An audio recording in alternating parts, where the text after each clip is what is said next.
하겠습니다. 시작.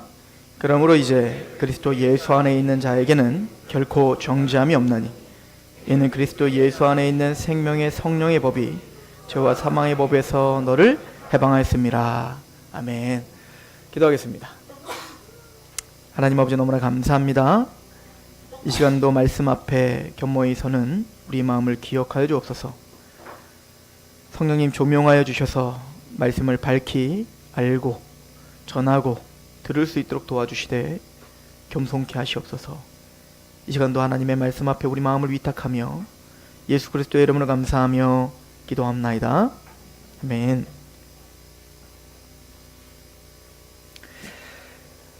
로마서 8장을 많은 사람들은 여러 가지로 찬사합니다. 이게 자유의 대헌장이다. 또 어떤 분은 성경 66권의 다이아몬드 반지와 같은 것이 바로 로마서인데, 그 다이아몬드 반지의 그 정수인 그 다이아가 바로 로마서 8장이다. 뭐 이렇게까지 이야기할 정도로 로마서 8장은 대단히 의미가 있는 건 사실인 것 같습니다. 그러므로 이제 그리스도 예수 안에 있는 자에게는 결코 정죄함이 없다라고 선언을 하고 있죠. 사실은 사도 바울은 로마서를 통해서 복음을 강조하고 있었습니다. 우리가 그 로마서의 주제와 또 로마서의 큰 핵심을 항상 유념하며 모든 장절을 봐야 되는데요. 로마서에서 핵심 구절이 바로 로마서 1장 16절 17절이었죠. 복음에는 하나님의 의가 나타난다는 거죠. 하나님의 의가 나타나서 믿음으로 믿음에 이르게 한다. 오직 의는 믿음으로 말미암아 산다예요. 그러니까 하나님의 의는 복음에 나타나는 건데, 사도 바울은 지금 로마에 있는 교회에게 복음을 설명해 주고 싶은 거예요. 그죠? 그리고 로마 3장은 이신칭이 오직 의는 믿음으로 말미암아 산다. 그 얘기는 뭐냐면 오직 우리에게 주어지는 의란 하나님의 기준의 의예요. 거룩이죠. 근데 이 기준은 뭐였어요? 야고보서 말하는 것처럼 1만 가지 율법을 지키다가 한 가지만 어겨도 우린 죄인입니다. 그러니까 한 점의 흠도 없으면 안 돼요. 한 점의 실수나 율법을 어김이 있으면 죄인입니다. 죄의 삭은 사망이에요. 갈라디아서는 이걸 뭐라고 표현하고 있죠? 모든 율법을 항상이에요. 이게 하나님의 의의 기준입니다. 사실은 그 기준에 우리는 도달할 수가 없죠. 아니, 그 기준을 감히 내가 지키겠습니다라는 말을 할 수가 없어요. 우리를 이런 고백을 받아내기 위해서 로마서 1장, 2장, 3장이 있는 거라고요.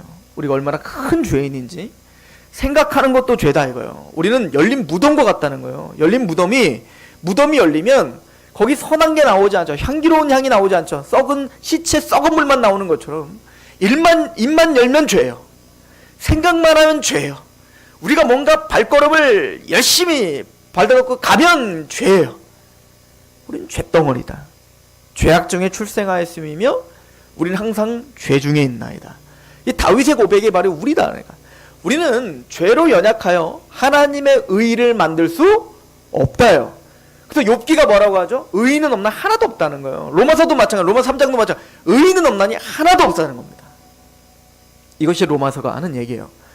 그래서 오직 하나님이 화목제물 대신 예수 그리스도를 우리에게 주심으로 말미암아 믿음으로 말미암아 화목제물로 세우사, 우리는 그 예수를 믿을 때 우리의 화목제물 대신 예수 그리스도에게 우리의 죄가 전가되고 또 예수님이 십자가에서 완성하신 하나님의 의가 우리에게 전가되므로 전에 지은 죄를 간과하시는 거예요.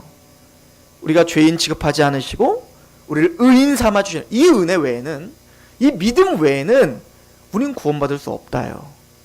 그래서 사도 바울은 로마서 전체를 통해서 우리가 얼마나 자격 없고 우리가 얼마나 능력 없고 우리가 얼마나 하나님 앞에 저주받기 합당한 자인지, 이거를 에베소서에는 뭐라 해요?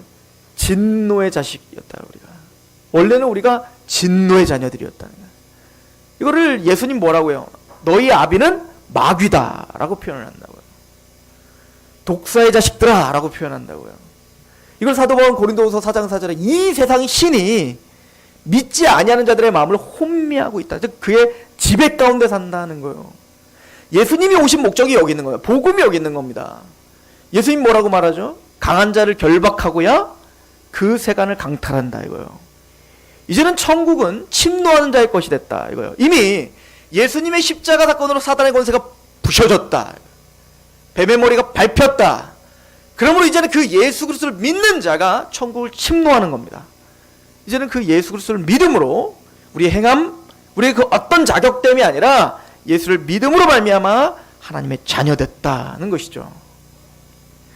근데 사도 바울은요, 로마 3장에 그렇게 하나님의 은혜, 믿음, 구원에 대한 일을 설명한 다음에 후렴구처럼 항상 따라오게 하는 게 있습니다. 예를 들어서 여러분들 로마서 3장을 한번 가보시겠어요? 로마 3장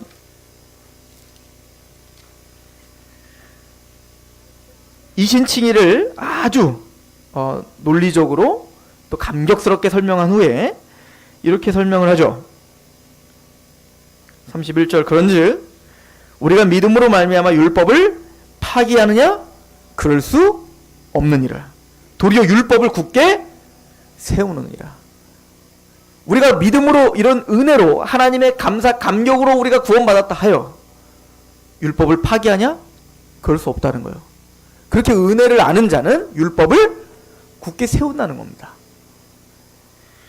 로마서 5장에 그런 이신칭의에 대한 이야기를 한 다음에 로마 4장에 일한 것이 없고 경건하지 않은 자를 의롭다 하시는 이를 믿으면 그 믿음을 의로 정하신다는 거잖아요. 이게 이신칭의 아닙니까?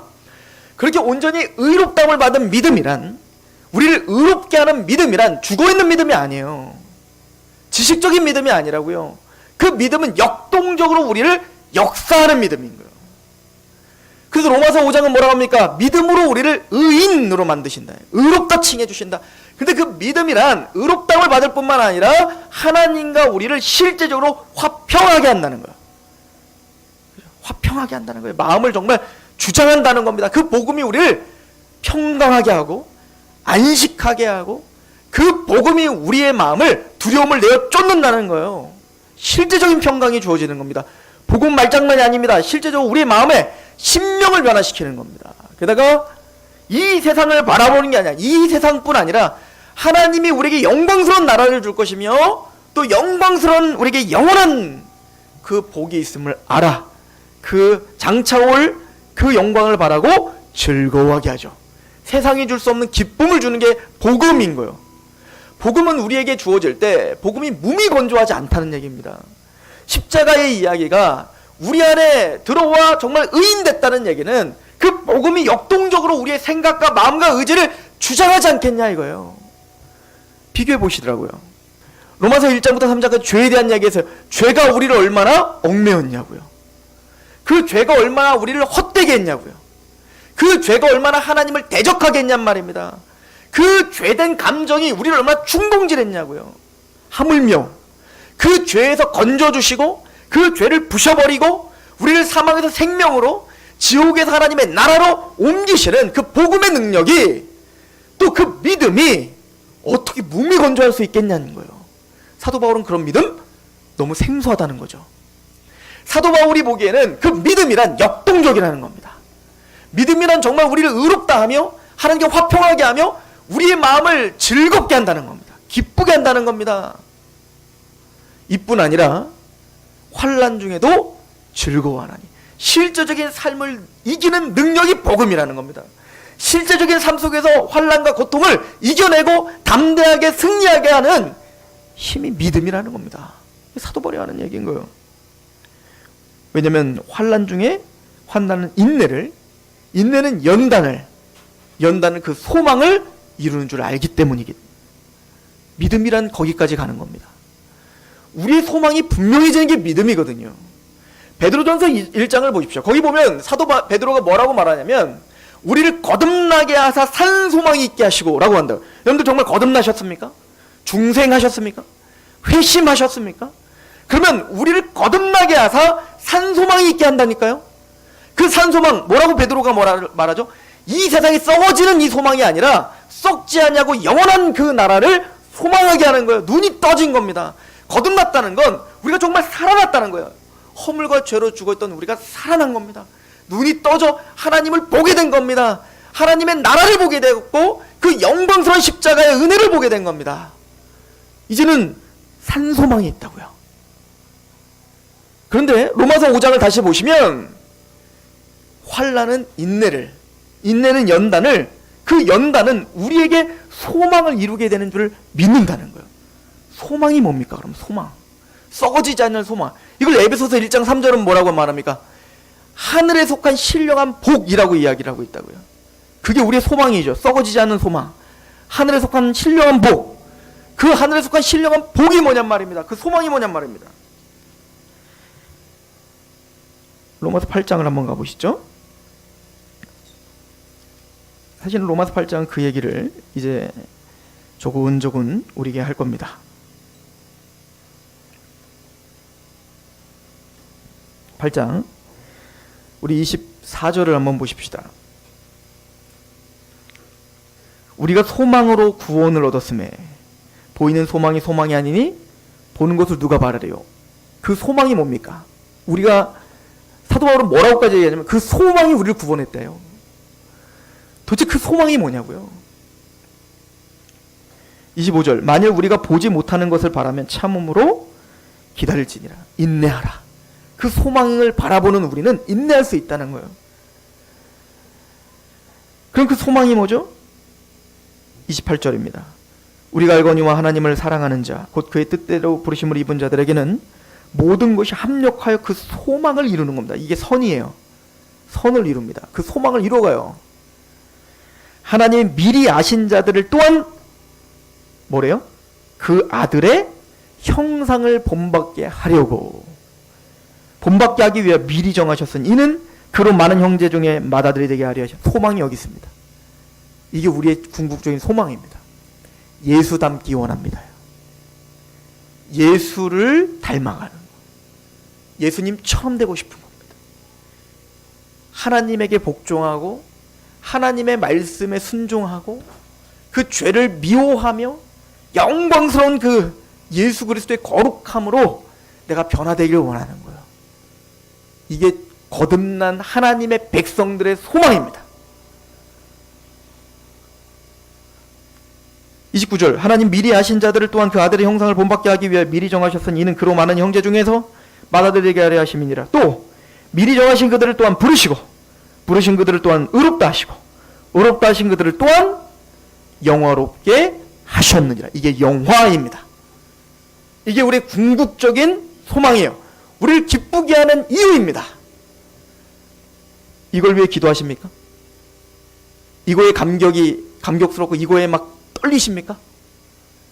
여러분들은 주님 다른 건 못하더라도 이 소망이 나의 소망입니다. 하나님이여 내가 구하는 것은 돈을 구하지 않고 힘을 구하지 않고 내 자녀의 잘됨을 구하지 않고 나는 이 소망을 구합니다. 주님 닮기 원합니다. 주님의 형상을 닮기 원합니다. 이게 원래 우리 기도 제목이어야 된다고요. 근데 우리가 그렇게 기도하던가요? 로마서 8장은 우리를 너무 잘 알죠. 그래서 이렇게 표현하는 거예요. 26절 이와 같이 성령도 우리의 연약함을 도우시나니 우리는 마땅히 기도할 바를 알지 못한다 라고 그래서 말하는 겁니다. 우린 뭘 구해야 될지를 모르는 겁니다. 뭐가 중요한지를 모르는 겁니다. 영원을 아시고 진짜 그 영광스러움을 아시는 그 하나님이 진짜 우리에게 주고자 하는 건 너무 좋은 건데 우리는 그 좋은 것을 피부로 와닿지를 못하니 우리가 구하는 건 이 땅의 것만 구할 수밖에 없는 거예요. 이거를 빌 바를 알지 못한다라고 한다고요.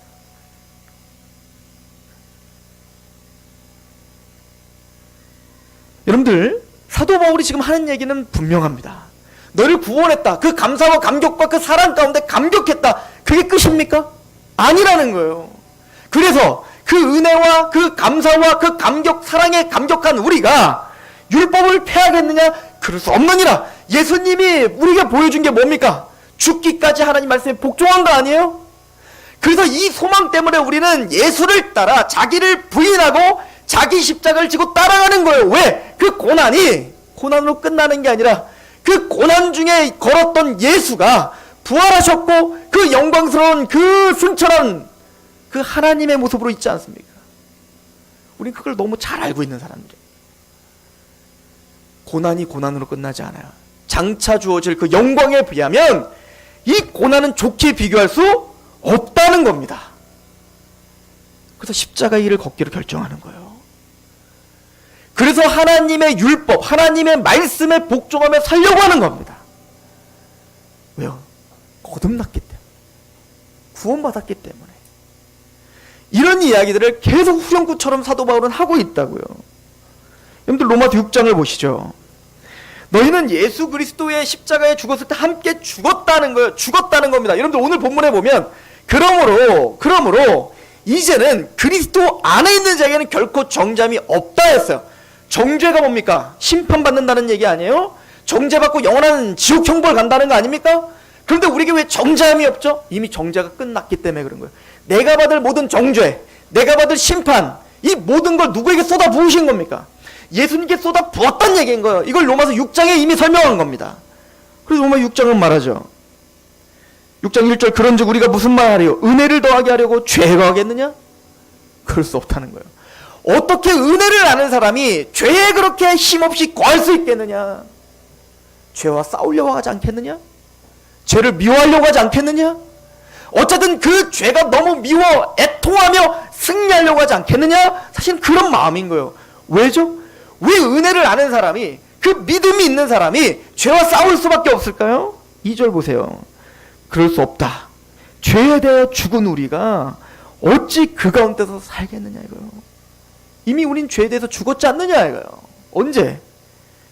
무릇 그리스도 예수와 합하여 세례를 받은 우리는 그의 죽으심과 합하여 세례를 받은 줄 알지 못하느냐. 내가 받을 정죄를 예수님이 십자가에서 다 쏟아 부으셨다고요.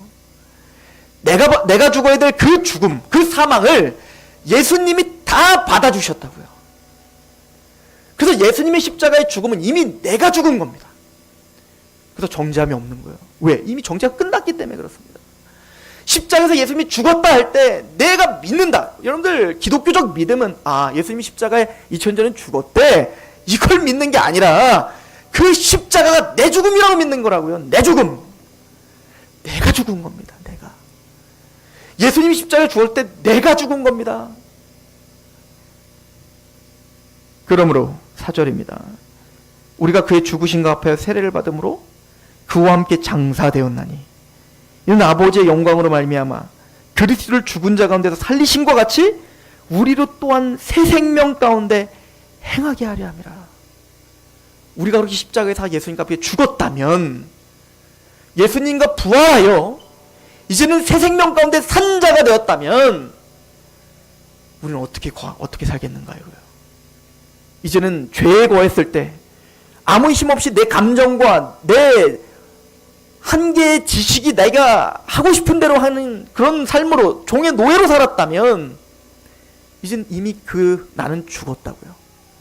그 예수님의 십자가에 내가 다시 살아났다고요. 이제 그 은혜를 안다고요.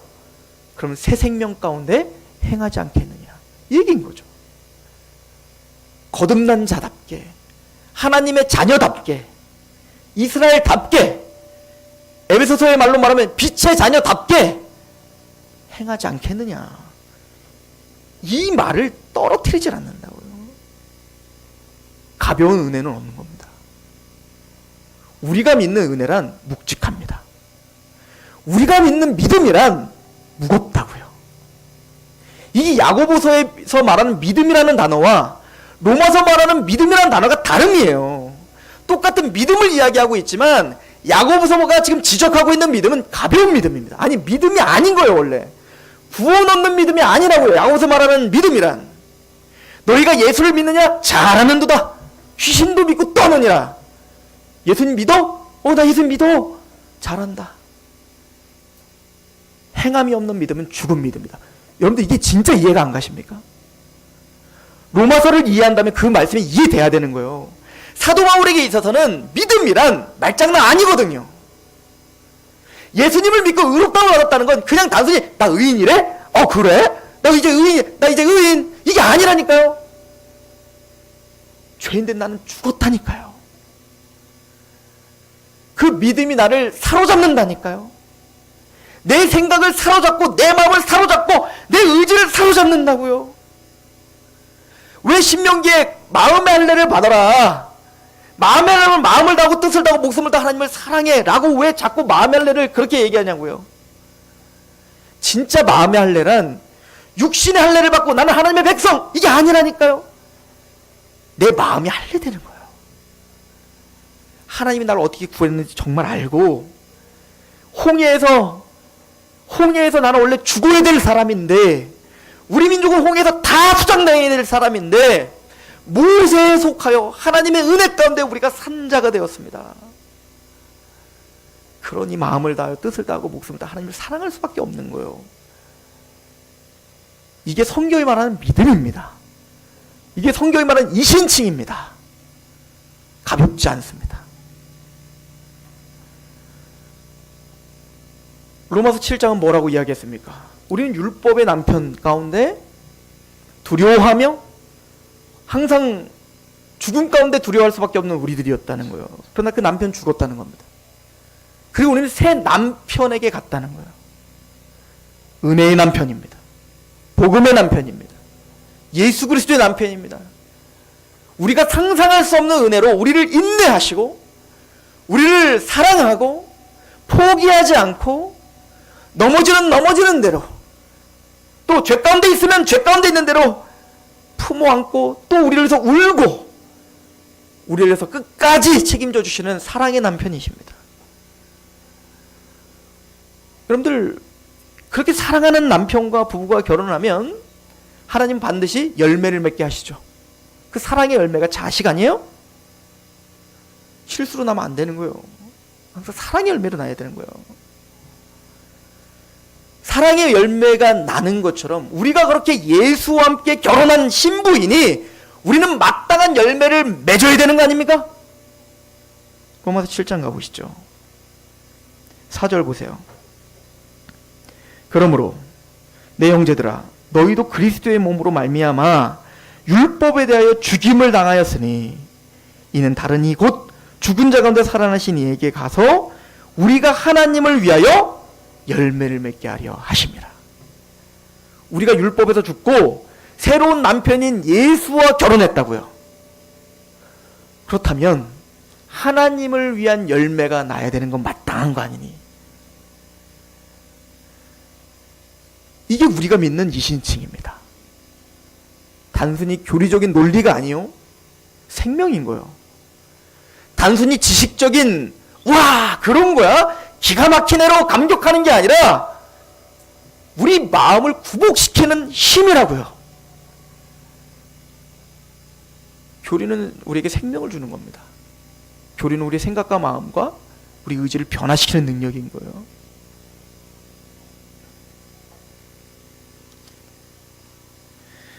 그럼 로마서 7장에 사도 바울이 탄식했던 이유가 뭐죠? 여러분들, 로마서 7장은요 율법이라는 단어가 23번 나와요. 성령님이라는 단어는 2번 나와요. 근데 로마서 8장은 완전 반대예요. 율법이라는 단어가 나오지 않아요. 별로 나오지 않습니다. 성령에 대해서 19번 나와요. 대조가 되죠. 7장과 8장은 뭔가 대조를 이루고 있습니다. 뭔가 지금 전환점에 서 있는 거예요.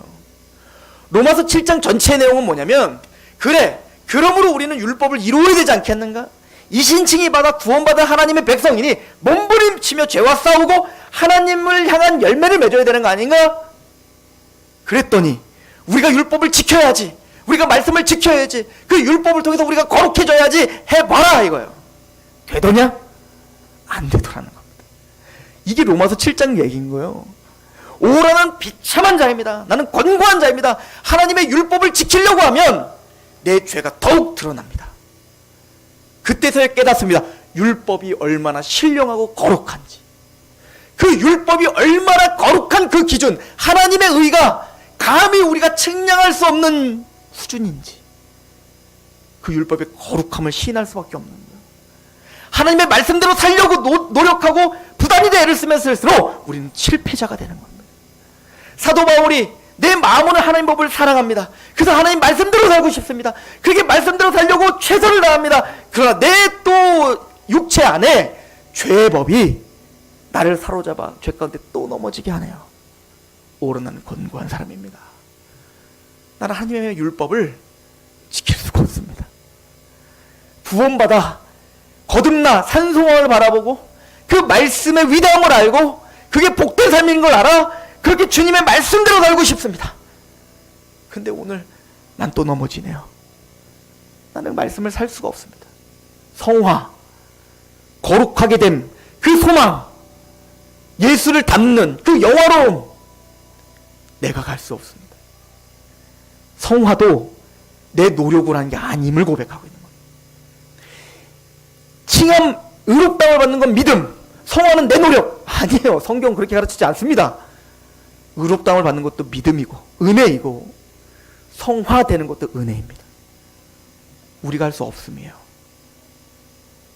그래서 로마서 7장은 율법에 대한 이야기를 정의하는 겁니다.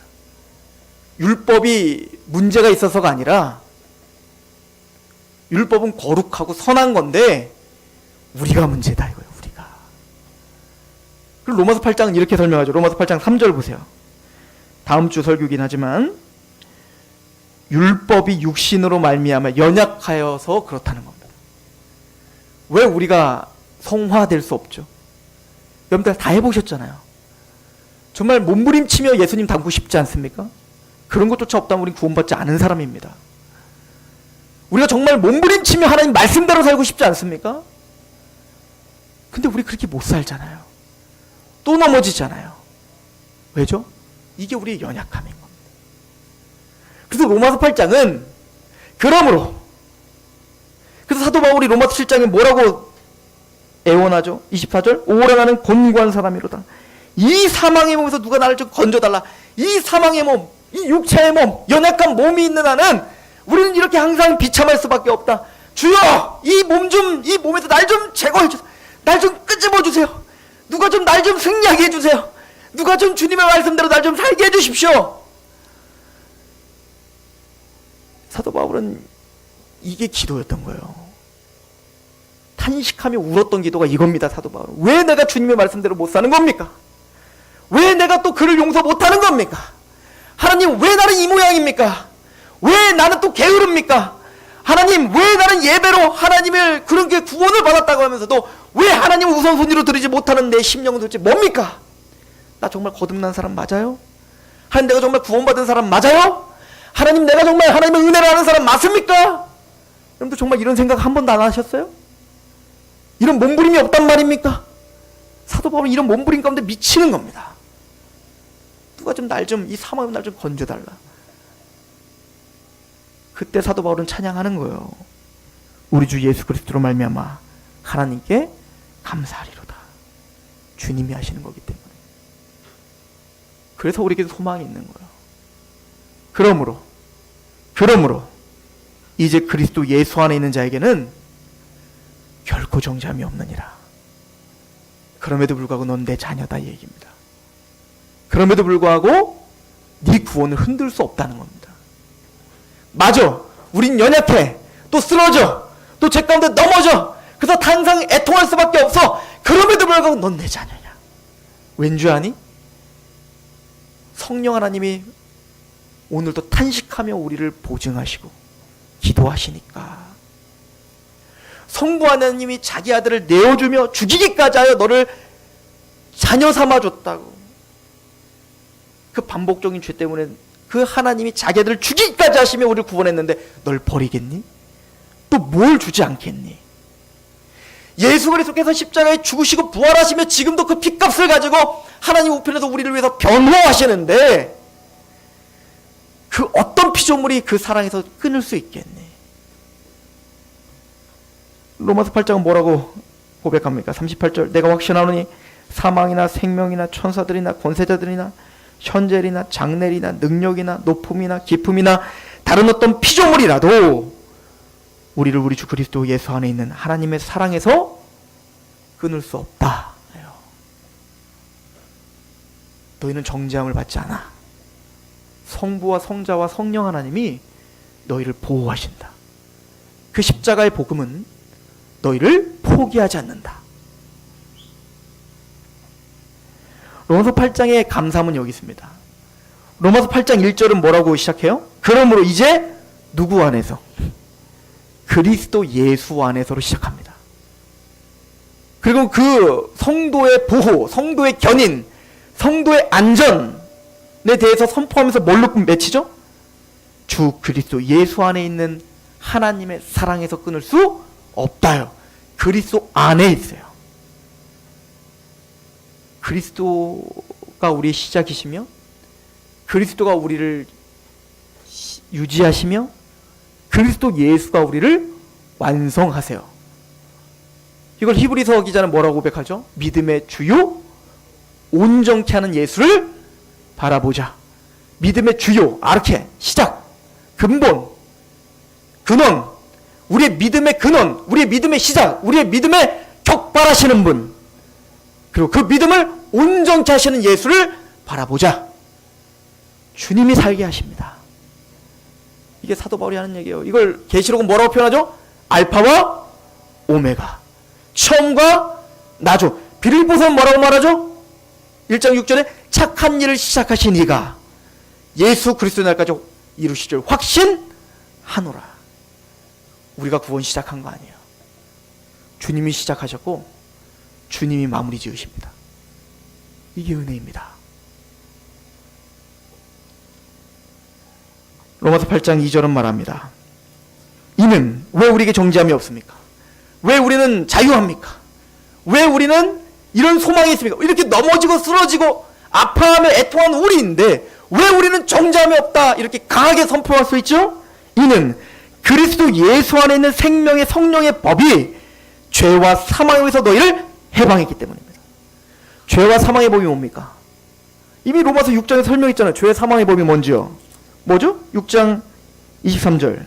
죄의 삭은 사망이요. 죄는 사망을 낳는 겁니다. 죄의 삭은 사망이요. 고린도전서 15장에 보면 사망아 네가 쏘는 것이 무엇이냐? 사망이 쏘는 것은 죄요? 죄에 걷는 율법이니라. 사망이란 유도미사일은 반드시 맞추는 게 있어요. 뭐죠? 죄입니다. 죄가 몇 개나 있으면 1만 가지를 지키다가 한 가지만 어겨도 죄인이라니까요. 우리는 죄의 삭은 사망이기 때문에 영원한 사망 가운데 죄를 짓고 사망 가운데 두려워할 수밖에 없는 자였다고요. 근데 이미 그 죄와 사망에서 우리를 어떻게 했다고요? 해방하신 겁니다. 왜? 로마서 6장 예수님이 죽었다니까요. 예수님의 죽음이 내가 함께 죽었다. 이미 사망 끝났어요. 왜냐하면 이미 끝난 거라고. 예수님의 십자가에서 우리에게 뭐가 없어져 버린 거예요. 사망이 끝났다니까요.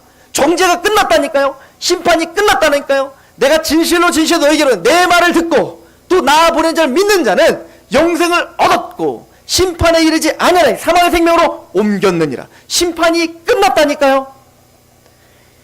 디모데 후서를 보시죠. 디모데후서 1장입니다.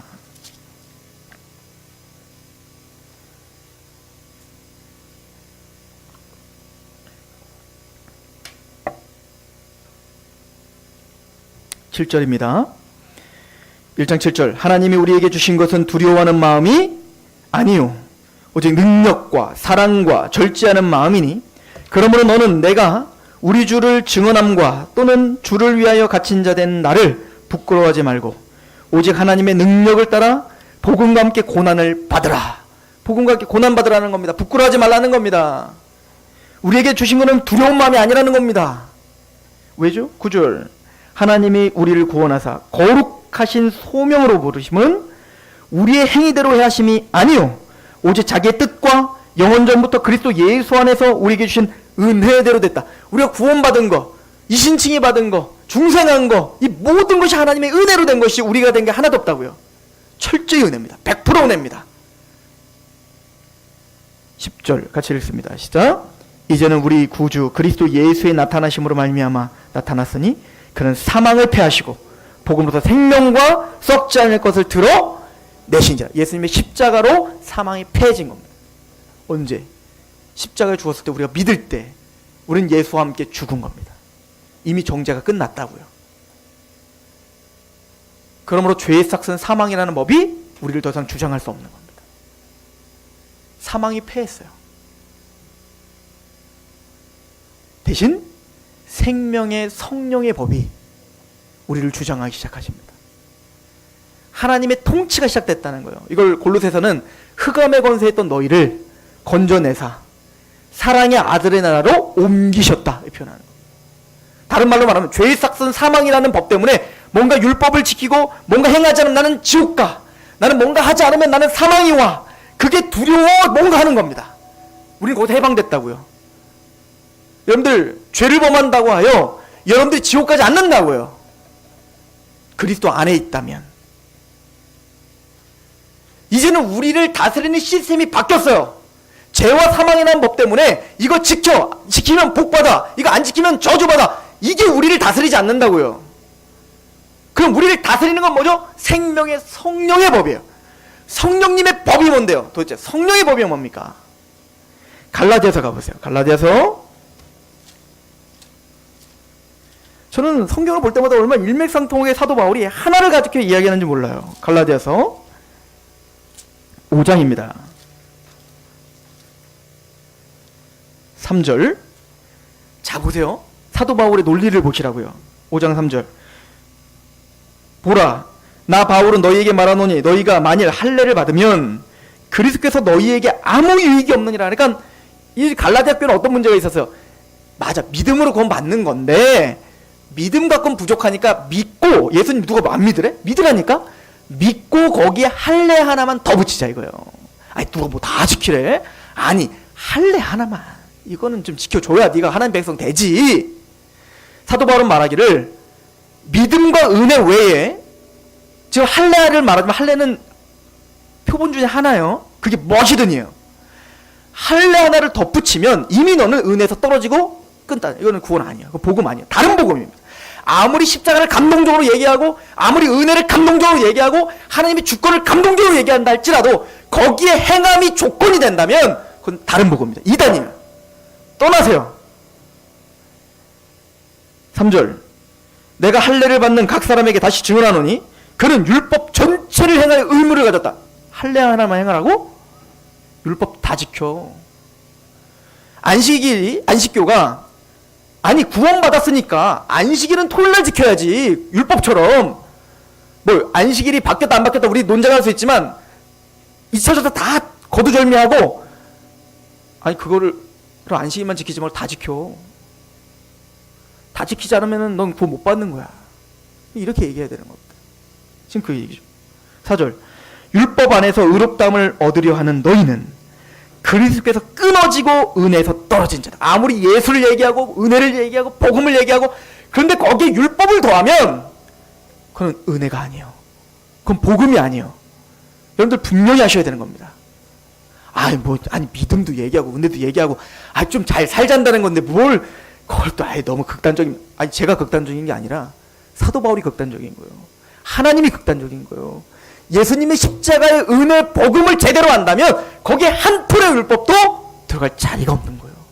분명히 하셔야 됩니다. 5절. 우리가 성령으로 믿음을 따라 의의 소망을 기다리는, 제가 소망을 아까 설명했습니다. 그럼 우리는 어떤 사람이라는 거예요? 율법의 행함으로 믿는 게 아니라 성령님의 역사로 믿었다 이거예요. 그러니까 믿음도 내게 아니라는 거예요. 믿음도 우리의 율법이 아니라는 거예요. 믿음도 우리의 행함의 자랑이 될 수 없다는 겁니다. 오직 성령님의 은혜로 우린 믿음이 생겼어요. 근데 어떤 믿음? 6절 같이 읽어봅시다. 시작. 그리스도 예수 안에서는 할례나 무할례나 효력이 없으되 사랑으로 역사하는 믿음뿐입니다. 믿음만이에요. 근데 그 믿음은 그냥 믿음이 아니라 어떤 믿음? 사랑으로 역사하는 믿음이요. 이걸 다른 말로 말하면 성령님을 통해서 믿는 거예요. 그러니까 성령님이 우리 안에서 믿음을 격발하십니다. 믿음을 생성하세요. 근데 그 믿음이 뭐라고요? 사랑으로 역사하는 믿음. 이 말은 하나님의 무한하신 사랑에 감격되어 믿음이 생겼다는 얘기인 거예요. 더 나아가 그 믿음은 사랑으로 꽉 차 있는 믿음인 거예요. 그러므로 사랑의 열매를 드러낼 수밖에 없는 믿음이라는 거예요. 왜? 성령님이 이 역할을 해요. 여러분들, 아까 로마서 5장이 뭐라고 했어요? 성령은 하나님의 사랑을 우리에게 부음받으시면, 아까 안 찾아봤나요? 아까 준비하면서 제가 찾아봤어요. 로마서 5장이 뭐라고 하죠? 하나님의 사랑을 우리 마음에 부어주신다는 거예요. 우리가 원수 되었을 때에 자기 아들을 내어주시는 그 사랑, 그 십자가의 복음의 사랑, 이 복음의 사랑을 우리 안에 부어주고 감격하게 하고 그 복음 가운데 구복하게 하는 게 성령님이 하시는 거라고요.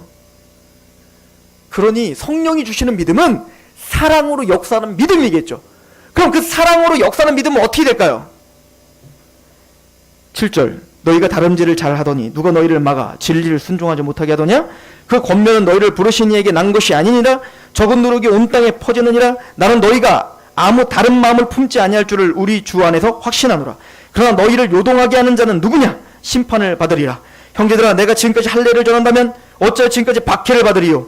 그리하였다면 십자가의 걸림돌이를 제거되었으리라. 너희를 어지럽게 하는 자들은 스스로 베어버리기를 원하라. 할례를 그렇게 바꾸고 싶으면 다 잘라버려, 얘기인 거예요. 사도 바울 굉장히 화가 난 겁니다. 그러므로 우리는 행함으로 구원받는 게 아니라 사랑으로 역사하는 믿음으로 구원받는 겁니다. 그죠? 그래서 13절 같이 읽습니다. 시작. 형제들아, 너희가 자유를 위하여 부르심을 입었으나 그러나 그 자유로 육체의 기회를 삼지 말고 오직 사랑으로 서로 종노릇하라. 사랑으로 역사하는 믿음이 이건 거예요.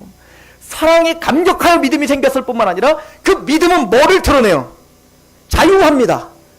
이제는 여러분들을 더 이상 구원에서 떨어지지 않습니다. 진리할진 진리가 너희를 자유케 합니다. 그러나 그 자유는 방종하지 않습니다.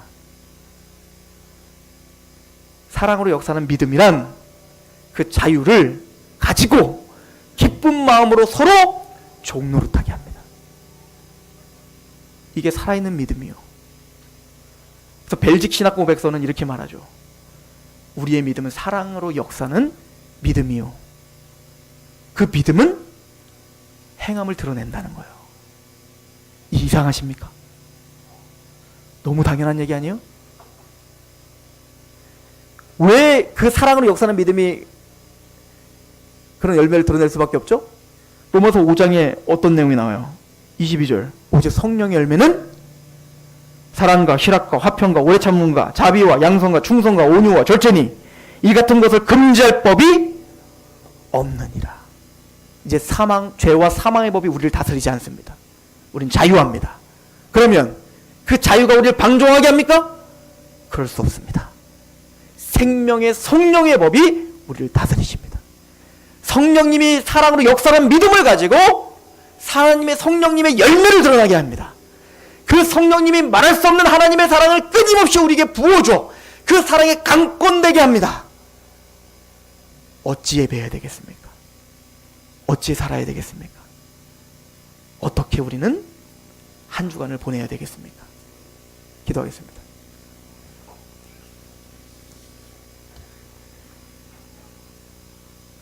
그리스도 안에 있는 자에게는 결코 정죄함이 없음을 믿습니다. 예수 그리스도를 믿는 우리는 안전합니다. 예수 그리스도를 믿는 우리를 견고하게 붙드시고 견디게 하시고 인내케 하시는 하나님의 사랑이 우리를 붙드심을 믿습니다. 착한 일을 시작하신 이가 예수 그리스도의 날까지 우리를 반드시 영화롭게 하실 것임을 믿습니다. 그래서 우리가 자유하고, 그래서 우리가 주님을 바라볼 때 화평이 있고, 그래서 그 영광스러운 나라를 바라보며 기뻐합니다. 그러나 그 환난은 인내를, 인내는 연단을, 연단은 소망을 이루는 줄 우리는 믿습니다. 우리를 살게 하고 우리를 승리하게 하고 우리를 성화하게 하는 은혜가 우리를 부여잡고 있는 줄 믿습니다. 죄와 사망의 법이 우리를 다스리지 않고 생명의 성령의 법, 그 사랑으로 역사하는 믿음만이 우리를 다스리게 하시옵소서. 예수 그리스도의 이름으로 감사하며 기도합니다.